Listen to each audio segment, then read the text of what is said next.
Ito, hindi ito madalas nagiging topic sa akin kung tumatawag po ba ang agency sa previous company sa COE. So, in my case, hindi. Hindi siya tumawag sa akin. Pero, kapag nandito na kayo sa Czech Republic, may mga cases na, for example, nag-apply kayo sa isang company, tatawagan yung inyong dating employer. May cases na ganun, pero hindi ko sinasabing lahat. May cases na ganun. Kasi meron akong kilala na nag-apply siya sa engineering department. And then, ang tinawagan naman sa kanya is yung mismong school kung saan siya nag-aral.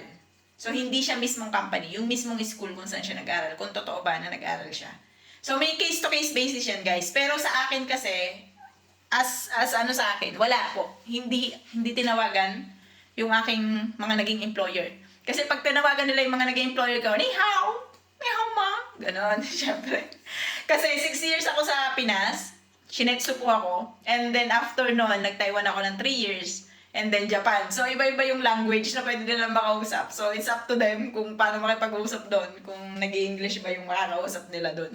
So, in my case, hindi po. Hindi siya nag-ano ng COE. Pero guys, ano lang to hindi ko kasi alam kung ano yung plano mo, madam.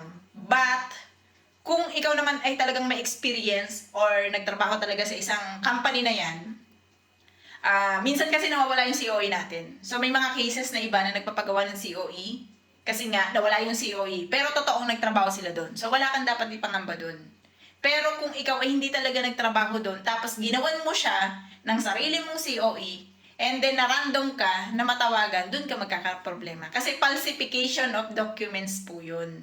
Kung sakali na ganun yung senaryo. Kasi hindi ko naman alam kung ano yung senaryo. Malay nyo na wala naman yung COE, di ba? Kaya ganun. Kasi may mga cases kasi, halimbawa ako, 2013 pa ako last nagtrabaho dun sa kauna-unahan kong pinagtrabahuhan. So, imaginein mo, 2026 na ngayon. Kung 2013 yun, ilan yun? 13 years ago na nagtrabaho ako doon. So, may possibility na baka ilang taon na kung hindi nagtrabaho, tapos biglang kinailangan ko ngayon ng COE, hindi ko na siya makita, tapos gusto kong gumawa ng version ko ng COE, pero totoo naman talaga na nagtrabaho ko doon. So, kahit tawagan nila, yung company, nagtrabaho ka talaga doon.